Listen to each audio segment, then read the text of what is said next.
I started guiding there out of Lady Hill with that one party out of Tulsa, and John Abe Clary, the local man right here, and Albert Cornett, an old river guide that out of Branson guided the other two parties. And none of us knew anything about fishing a lake really, but we went out. I put it in right there, got in my boat with my people, pulled around there where the swimming area is right now, and climbed up on the back corner of that boat to paddle it for my two guys. The guy made a first cast, made a sidearm swing and hit me right beside the jaw, side the face with a lazy eye. I don't know why it didn't stick, but it didn't. It just about knocked me off the corner of that boat. And I thought, well, if this is what guiding is going to be about, I don't want me very much more of it. That day I paddled that boat all the way from right there to that swimming area up there to where the old highway crossed Wester, which is about 4 or 5 miles, I guess. And started back down the other side sometime long afternoon. Got down there with that big cove that runs there behind Cedar Rest Resort. One of the guys got a backlash. We were throwing those rooster tails, we called them, big old lead lure with a great big hook in it. It had feathers tied in it, and they called it a rooster tail, yellow. And one of them got hung up on that little flat point coming into that cove. And wind was getting up pretty good. And one time we just let the boat drift. And when he got that backlash out, he started cranking in. He caught a real nice smallmouth bass, weighed about 2.5 to 3 pounds. And I said, hey, let's go back up there and drift over that point again. So we drove back up there, turned the boat sideways, put 3 of those rooster tails out behind us there. We just let the wind carry us across that point. And every time we went across there, we caught 1 or 2 more of them nice brownies. So when we went in about 4 or 5 o'clock, we had 2 limits, which the limit was 8 that time. We had 2 limits of those nice smallmouth bass. And old John Abe and Albert Cornett didn't have 2 or 3 bass for each one of their boats. So every time Val wanted somebody to guide after that, all that fall, which was about 10 or 15 times, he come to the house and got me. So that's where I got started guiding. But anyway, I ended up guiding, I guess, I went off to Kansas City and into California. I ended up actually right there when the next year I guided a little bit, but I ended up running a resort over there called the Cedar Rest Resort. A guy named Holt, Harold Holt, I believe was his name, or John Roy. No, John Roy was a local Holt, he's a brother. But Hal and his wife lived in Tulsa, Oklahoma. He worked for Hannah Lumber Company over there. And he owned that Cedar Rest Resort. So I stayed there for about 6 months, ran that, had to do all those laundry, the cleaning of the cabinets, and took care of the 6 boats, the boat dock had there, because every customer got a boat. I took care of all that.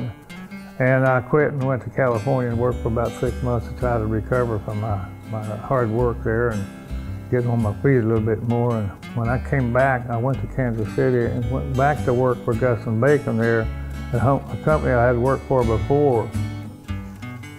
And I worked there about a year, I guess, a little better. And I walked there one morning, I was sitting there waiting to punch in, and I thought, if this is all that I was put on this earth to do, is to work for this factory and punch this time clock every morning, I'm ready to cash it in now. I'm going to turn into my reservation. I'm going back to Lady Hill, and I'm going to start guiding for a living.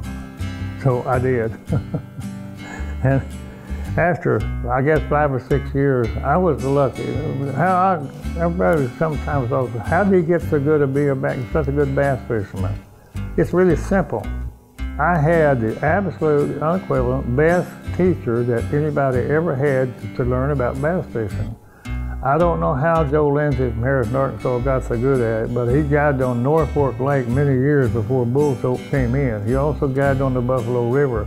So he had a lot of experience under his belt when I got back from Kansas City, and for whatever reason, I'll never know to this day, Joe just kind of took me under his wing and started teaching me everything he knew about bass fishing. And for 5 years, every evening when we came in to clean our fish, he coached me. He coached me every day for 5 years. He taught me how to find bass. He taught me how to catch bass. He taught me about all the little things that would make a difference in the stringer of bass and not. And another thing too is we had strong competition. They were 8 or 10 other guys there, just pretty much as good as Joe and me, and I became one of the best.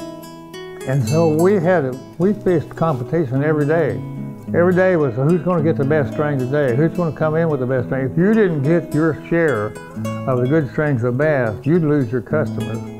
And I got it every single day. 1 year out of Lud Hill Dock, I got it 337 days of bass fishing. And my average over the 15 or so years I got it was 325 days a year. That was my average. But fishing against all that competition, when I went and moved up to Table Rock Lake, it wasn't very long until John Elson, Carl Orr, Holy Seals from Omaha, and 3 or 4 of those other guys. Joe quit there and went to work for a paving company in Harrison. But these guys followed me up to Baxter Boat Dock on Table Rock Lake. I fished there 5 years against the same competition I had in Led Hill. So when I started fishing tournaments, there was no pressure for me. I fished against that competition every day. It was just part of the daily work, you know. The pressure got to a lot of people when they get in tournaments. They lose it. I tried to teach Glen and coached him for 3 or 4 years on Greer's Ferry Lake. I go down there about every month and promote my lures and fish with Glen Cosby down there, and he turned out to be a great bass fisher. But he got into tournament fishing. He won the Arkansas State tournament 1 year after I had won it. I fished some, I think, in the bigger tournaments, but he never done very good because he just kind of go off course. He couldn't stand the pressure, I guess. I don't know. Some people just can't do it.